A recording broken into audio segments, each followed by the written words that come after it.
Bumi, batu ketiga dari matahari, si planet biru. Pasti kenal kan? Atmosfernya terdiri dari sekitar 78% nitrogen, 21% oksigen, dan 1% argon, uap air, serta karbon dioksida. Keseimbangan yang pas agar makhluk hidup bisa bernapas. Cuaca di sini juga sempurna bagi kehidupan, gak kaya di tempat-tempat seperti Saturnus, Merkurius, atau objek langit lainnya di tata surya kita. Berkat kombinasi ini kita punya troposfer. Ini adalah bagian terpadat atmosfer di planet kita dan tebalnya 8 hingga 15 km. Ini adalah lapisan atmosfer yang selalu memengaruhi cuaca kita dan menjamin kondisi yang tepat untuk kehidupan dan adanya perairan. Bumi duduk di jalur orbitnya, mengurus urusannya sendiri, berputar mengelilingi matahari, sampai dor! Venus dan Mars mendekat dan mengganggu bumi kita. Mereka mau menemani bumi yang kesepian. Dua objek langit yang relatif besar dan bergerak menuju bumi ini punya dampak yang mengerikan bagi bumi, dimulai dari perubahan jalur lintas orbitnya. Orbit planet-planet di tata surya harus tetap seimbang agar tak ada yang rusak.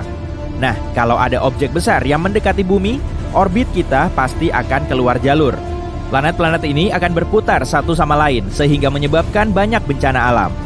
Ini juga akan memengaruhi waktu rotasi kita yang berpotensi memperlambatnya. Hari tak akan berjalan lancar, melainkan melambat. Hewan yang bergantung pada siang hari perlu menyesuaikan lagi jam biologisnya. Hewan nokturnal juga perlu mencari cara untuk mengatasi malam yang panjang. Manusia sudah beradaptasi cukup baik dengan waktu 24 jam sehari.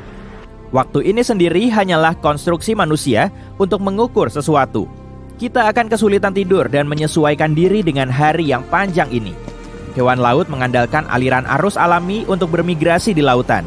Dengan mendekatnya Mars dan Venus, mereka juga perlu menemukan jalur baru. Burung yang bermigrasi ke negeri lain sepanjang tahun juga akan bingung dan gak tahu harus apa.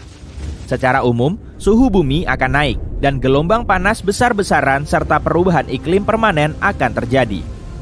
Ini membawa kita ke masalah berikutnya, panas. Kenaikan suhu yang radikal akan mengubah segalanya menjadi gurun tandus.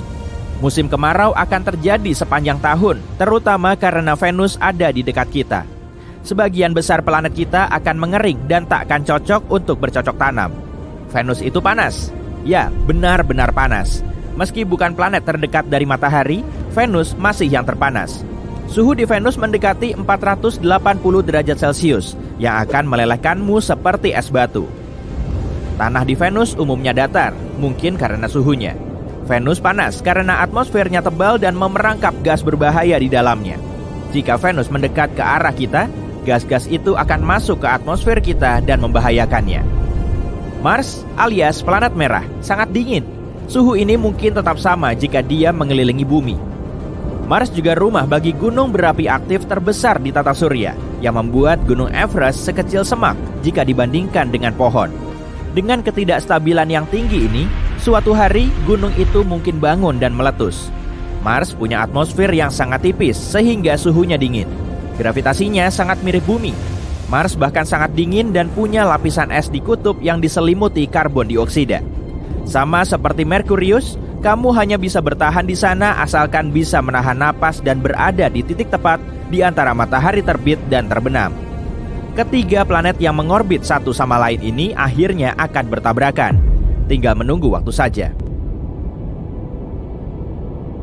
Dan bulan yang cuma menggantung seperti lalat di dinding menjadi tak berarti hingga akhirnya terlempar dan planet lain akan menangkapnya ke orbitnya. Atau dalam kasus yang mengerikan, bulan akan menabrak salah satu dari dua planet pengganggu tadi. Bumi akan mengalami gelombang pasang super ekstrim. Dua planet baru yang berputar mengelilingi bumi ini akan menyebabkan ketidakseimbangan besar sehingga gravitasi kita menjadi tak kendali. Tiap gelombang pasang akan lebih besar dari yang sebelumnya dan akan menutupi lahan-lahan kering. Banyak pulau kecil yang tersebar di lautan akan tenggelam. Kota-kota pesisir juga akan menjadi rumah bagi ikan. Negara-negara datar pada umumnya akan butuh perahu untuk sarana transportasi. Bendungan dan tanggul tak akan cukup untuk menghentikan air masuk. Setiap orang harus pindah ke tempat yang lebih tinggi untuk menghindari banjir. Dengan iklim yang makin panas, tudung es kutub akan mencair seperti es krim di hari musim kemarau yang terik dan menaikkan level permukaan air. Dalam beberapa bulan, seluruh Arktik akan mencair. Eits, tunggu, masih ada lagi. Kerak bumi akan aus karena ketidakstabilan permukaan bumi dan fluktuasi gravitasi. Sebagian besar kerak bumi terdiri dari oksigen. Artinya, kita sebenarnya berjalan di atas udara. Kita mungkin mengalami lebih banyak gempa bumi daripada sebelumnya, dan gunung-gunung berapi dorman akan bangun dari tidur nyenyaknya. Langit akan tertutup abu dan melumpuhkan penerbangan. Tak ada yang bisa melakukan perjalanan lewat laut atau udara. Impor dan ekspor akan tamat. Iklim keseluruhan akan menjadi lebih panas seperti di Venus. Masa ketiga planet yang mengorbit satu sama lain ini bahkan mungkin tak sengaja menarik planet dan objek lain untuk ikut bergabung. Jadi, bagaimana jika Jupiter juga ikutan? Jupiter adalah planet terbesar di tata surya. Sebagai gambaran, bumi akan seukuran buah anggur jika Jupiter seukuran bola basket. Jupiter juga punya badai terbesar yang bisa kita lihat. Ini dikenal sebagai bintik merah, tempat yang ukurannya 2 kali ukuran bumi dan diselimuti badai mirip hurikan yang sudah berlangsung ratusan tahun. Saat selesai menonton video ini, badai ini pasti masih terjadi. Karena planet ini sangat besar, gravitasinya pasti lumayan kuat. Jupiter juga punya banyak bulan. Beberapa di antaranya adalah sekecil bumi kita. Takkan ada jarak yang pas di antara planet-planet ini. Bulan-bulan Jupiter akan terlempar keluar jalur dan tersangkut di planet lain di sekitarnya. Beberapa bulannya mungkin bertabrakan satu sama lain, menyebabkan puing-puingnya menyebar kemana-mana. Gravitasi kelompok planet ini akan menarik komet untuk memasuki atmosfer dan berpotensi menabrak bumi. Kadar oksigen akan menipis, jadi keruntuhan kerak bumi akan terus berlanjut. Lapisan ozon juga akan rusak, membuat gelombang ultraviolet besar memasuki atmosfer kita.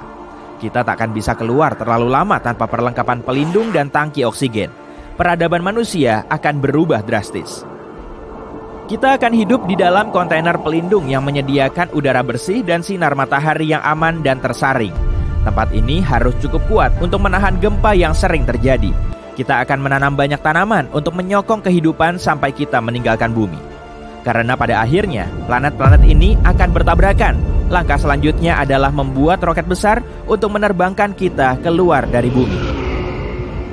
Dengan Mars, Venus, dan Jupiter berputar di dekat kita, tak akan mudah untuk melakukannya. Semua puing-puing antariksa akan menghalangi kita untuk keluar dari area zona luar angkasa. Satu-satunya tempat aman di luar wilayah ini adalah jutaan kilometer jauhnya, di mana hanya ada satu planet. Kondisi di planet itu mungkin tak cocok untuk menopang kehidupan, tapi manusia akan punya teknologi untuk mendarat di mana saja dengan gravitasi yang sama dan membangun tempat perlindungan yang tepat. Akhirnya, Mars, Venus, Bumi, dan Jupiter akan bertabrakan dan pecah seperti telur. Mirip telur dadar antariksa besar. Jangan lupa, bulan juga akan menabrak, pecah, dan bercampur. Tapi kita... Ayo naik! Aku udah nyiapin tur keliling planet dekat bumi. Mari kita mulai dari Merkurius, planet terkecil di tata surya. Pada siang hari, suhu di permukaan planet ini bisa mencapai 430 derajat Celcius. Dan pada malam hari, suhunya bisa turun hingga minus 180 derajat Celcius. Suhu di sini sangat ekstrim karena planet ini tidak punya atmosfer. Sebagai gantinya, Merkurius punya eksosfer tipis. Itulah salah satu alasan kenapa Merkurius tidak bisa dihuni. Suhu dan radiasi matahari terlalu ekstrim bagi organisme apapun untuk bertahan hidup di sana. Sekarang, mari bayangkan cara untuk hidup di Merkurius. Lantas, seperti apa kehidupan di sana? Permukaan Merkurius mirip bulan. Seiring waktu, meteorit meninggalkan banyak bekas di sana. Tak seperti permukaan bulan, Merkurius berwarna coklat keabu-abuan. Sekarang, lihat ke atas. Ukuran matahari di Merkurius 3 kali lipat di bumi. Dan sinar matahari hampir 7 kali lebih terang. Kacamata hitam seperti apa yang bakal kita pakai kalau tinggal di sana ya? Bisakah kehidupan muncul di planet ini di masa depan? Kemungkinannya sangat kecil. Nah, bagaimana kalau kita mendarat di Venus? Kamu mungkin mengira planet terpanas di tata surya kita adalah Merkurius karena letaknya paling dekat dengan matahari. Namun kenyataannya, gelar ini jatuh ke Venus. Apa yang membuat Venus sepanas ini? Alasan terbesarnya adalah atmosfernya. Hampir seluruh atmosfernya terdiri dari karbon dioksida. Atmosfernya sangat tebal sehingga menyebabkan planet ini memanas tanpa henti. Pada dasarnya, gas atmosfer mencegah radiasi termal meninggalkan Venus. Jadi, planet ini tak bisa mendingin. Air di permukaannya pun terus berubah menjadi uap. Jika permukaan Venus adalah makanan, maka atmosfernya ibarat microwave. Itu sebabnya suhu di sini bisa mencapai 465 derajat Celcius. Bagaimana rasanya tinggal di Venus? Di bumi, musim berubah karena kemiringan planet. Namun, Venus tidak mengalami perubahan berarti sepanjang tahun. Kondisi siang dan malam hari juga lumayan konstan. Bagaimana dengan pemandangan langitnya? Awan di Venus tampak kuning atau putih cerah. Mereka sebagian besar terbuat dari asam sulfat beracun. Tapi kemudian, kenapa Venus tampak oranye kemerahan saat kamu melihatnya dari bumi? Bicara soal warna planet yang sebenarnya bisa menjadi urusan rumit. Rona benda luar angkasa ini mungkin berbeda saat kamu melihatnya dari planet lain. Jika kita melakukan perjalanan jauh ke Venus, permukaan coklat kemerahan akan menyambut kita. Molekul karbon dioksida dan asam sulfat menghalangi sinar matahari di permukaan Venus. Oleh karena itu, planet ini berwarna jingga kemerahan. Oh iya, apa kamu tahu Venus sering disebut kembaran bumi? Kedua planet ini punya ukuran yang hampir sama. Keduanya punya permukaan yang relatif muda dan atmosfer tebal berawan. Selain itu, orbit Venus juga paling dekat dengan bumi. Itu mungkin menimbulkan pertanyaan tentang kemungkinan kehidupan di Venus. Tapi tidak, Venus tak layak huni. Tujuan berikutnya adalah Mars. Tak seperti Venus, Mars punya musim karena kemiringan planet ini pada porosnya. Mars juga punya efek musiman sekunder yang disebabkan orbitnya yang sangat elips. Belahan Mars Selatan punya musim dingin yang lebih dingin dan musim panas yang lebih panas dibanding belahan Mars Utara. Suhu rata-rata di Mars adalah minus 60 derajat Celcius. Tapi suhu bisa berbeda dari kutub hingga khatulistiwa. Mereka bervariasi secara dramatis dalam satu minggu. Tetap saja, tak terlalu buruk jika dibandingkan dengan dua planet sebelumnya kan? Apa Mars layak huni? Hal pertama yang harus dikhawatirkan organisme hidup di sini adalah radiasi ruang angkasa. Bumi punya medan magnet dan atmosfer tebal untuk melindungi permukaan dari radiasi. Mars tak punya keduanya. Gravitasi planet ini sepertiga bumi. Gravitasi lebih lemah dan atmosfer lebih tipis mempersulit makhluk hidup untuk bertahan hidup di planet merah. Pada tahun 2013, NASA melaporkan danau air tawar purba yang bisa menjadi lingkungan ramah bagi kehidupan mikroba. Ini menjadi bukti bahwa air cair pernah mengalir di Mars. Konfirmasi ini menunjukkan Mars mungkin punya lingkungan yang diperlukan untuk mendukung kehidupan. Tapi, apa yang terjadi dengan air di Mars? Penjelasan paling populer adalah atmosfer planet ini menjadi terlalu tipis dan dingin untuk menampung air cair di permukaan Mars. Hilangnya air Mars mungkin juga terkait dengan hilangnya medan magnet awal. Atau alasannya mungkin adalah ukuran planet merah ini. Mars mungkin terlalu kecil untuk menampung air. Jadi saat ini Mars tak layak huni. Tapi kamu tahu para ilmuwan terus mengirim misi ke Mars? Mungkin mereka akan menemukan beberapa informasi baru. Kita lihat saja nanti ya. Sekarang Jupiter. Apa kamu pernah bertanya-tanya bagaimana rasanya hidup di planet terbesar di tata surya? Lingkungan Jupiter adalah tempat yang sangat tidak mungkin menopang kehidupan. Suhu dan komposisinya terlalu ekstrem untuk organisme apapun. Jupiter punya lapisan gas, sebagian besar hidrogen dan helium. Gas-gas ini memenuhi seluruh planet. Secara harfiah, tak ada permukaan padat di planet ini. Gas ini turun sampai ke intinya. Di bawah permukaan, gas ini menjadi cair dan berubah menjadi plasma karena tekanan atmosfer di sana jauh lebih kuat daripada di tempat manapun di bumi. Agar kamu bisa membayangkan, organisme di Jupiter harus menahan tekanan atmosfer 1000 kali lipat lebih kuat daripada di bumi. Bisakah makhluk hidup bertahan dalam kondisi seperti itu? Agak mustahil. Jupiter benar-benar tidak bisa dihuni. Tapi kamu pernah dengar bulannya, Europa, mungkin merupakan zona layak huni.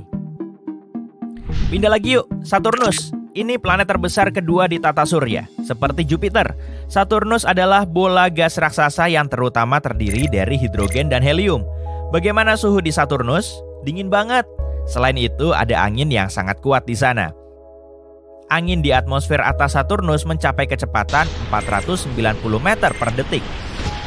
Mari kita bandingkan dengan badai di bumi untuk mendapatkan pemahaman lebih baik.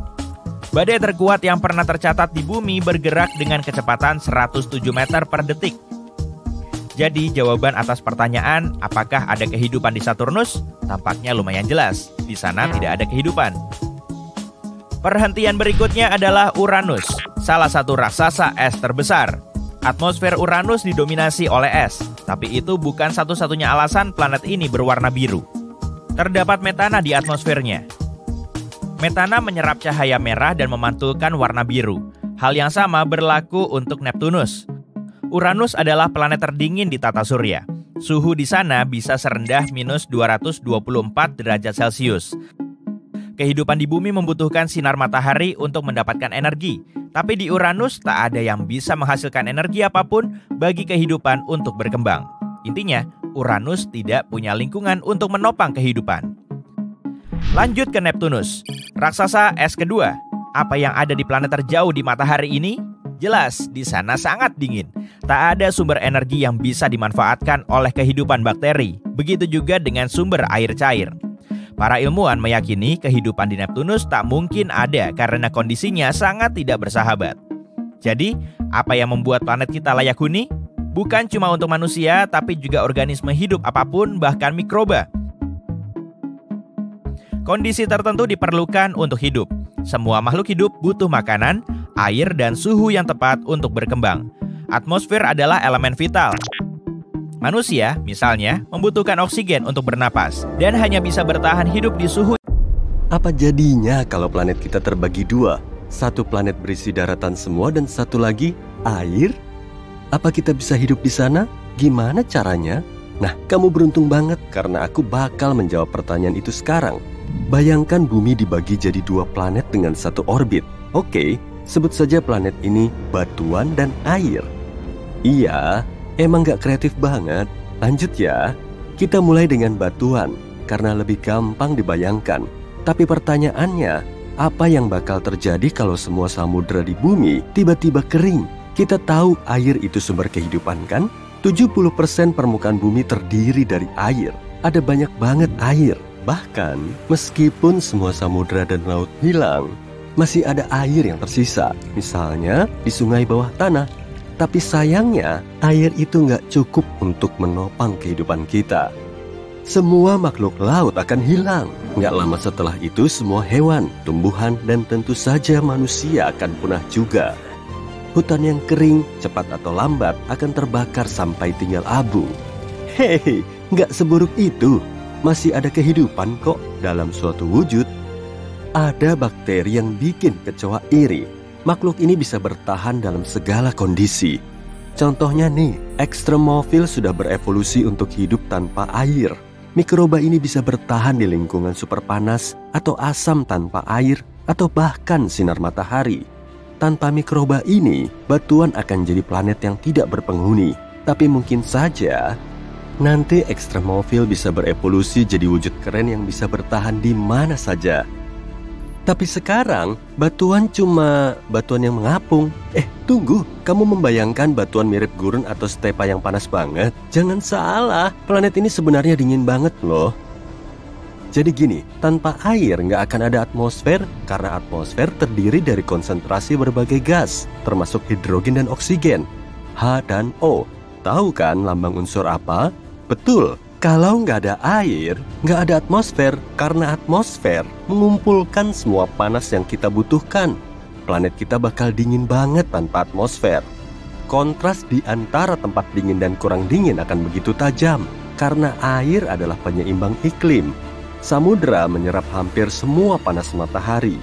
Samudera menyebarkannya dengan rata ke seluruh bumi, untuk memastikan bumi nggak terlalu dingin atau terlalu panas.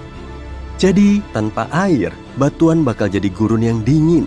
Suhu rata-rata di planet ini sekitar minus 73 derajat Celcius.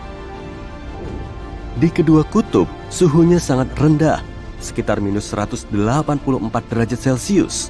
Di tempat paling hangat pun, suhunya nggak lebih dari minus 6 derajat Celcius.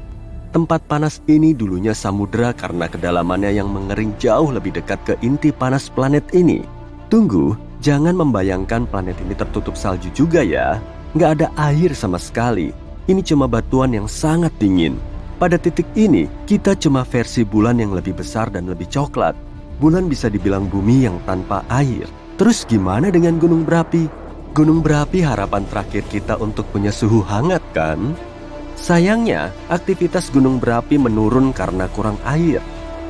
Gunung berapi dan erupsi terjadi karena tabrakan dua lempeng tektonik, lempeng samudera dan lempeng benua. Beban air menekan lempeng samudera sehingga lempeng samudera masuk ke lempeng benua dan membentuk gunung berapi. Jadi, kalau nggak ada beban air, nggak ada gunung berapi, dan aktivitas gunung berapi jadi turun signifikan. Sekarang, batuan cuma planet yang dipenuhi pegunungan tinggi. Lalu, setiap lempeng tektonik bertabrakan. Lempeng itu membentuk semakin banyak gunung dan palung, termasuk beberapa palung besar. Misalnya Palung Mariana yang terkenal. Tadinya aku mau bilang, awas jatuh, tapi nggak ada orang juga sih. Di sana nggak ada air. Nggak ada air berarti nggak ada salju, es, atau hujan, bahkan awan. Tapi anginnya mungkin cukup kencang. Itulah nasib planet batuan. Nggak begitu bagus. Jadi yuk kita lihat keadaan planet air. Miliaran tahun lalu, seluruh permukaan bumi sebenarnya tertutup air. Tapi sekitar 1 miliar tahun lalu, permukaan laut turun dan muncullah daratan. Karena ini, atmosfer planet kita berubah selamanya. Dan seperti itulah lahirnya kehidupan di sini. Tapi apa jadinya kalau planet ini berubah ke kondisi awalnya? Untuk menjawab itu, kita harus mempelajari lebih banyak tentang planet samudera. Gimana wujud planet ini? Oh iya, hampir saja lupa. Kita nggak tahu. Planet seperti ini belum ditemukan karena sangat langka. Emang ada sih satu planet yang enggak mencolok dan bisa disebut planet samudera. KJ1214b di konstelasi Ophiuchus. Iya, susah banget nyebutnya. Tapi planet ini pun nggak kayak yang kita bayangkan. Air di planet ini aneh dan sangat unik. Saintis menyebutnya es panas atau air yang super cair. Dan kita belum pernah melihat hal seperti ini. Yang jelas, planet samudera susah banget ditemukan karena banyak alasan fisik. Planet-planet ini butuh suhu dan tekanan yang sangat spesifik.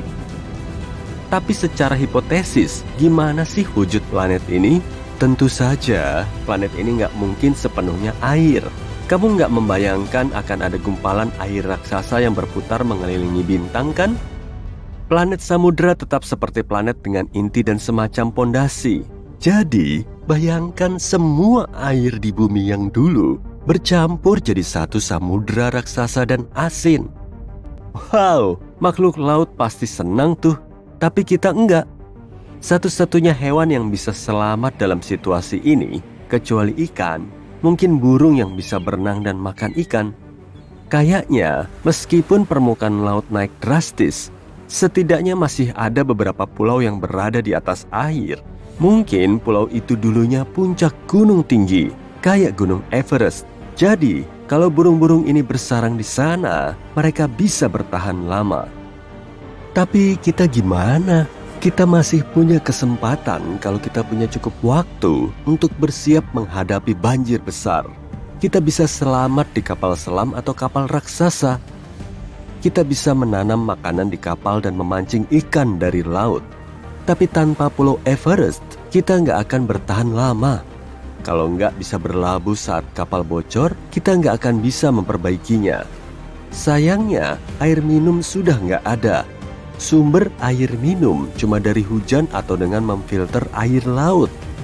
Tapi tetap harus ditampung kan?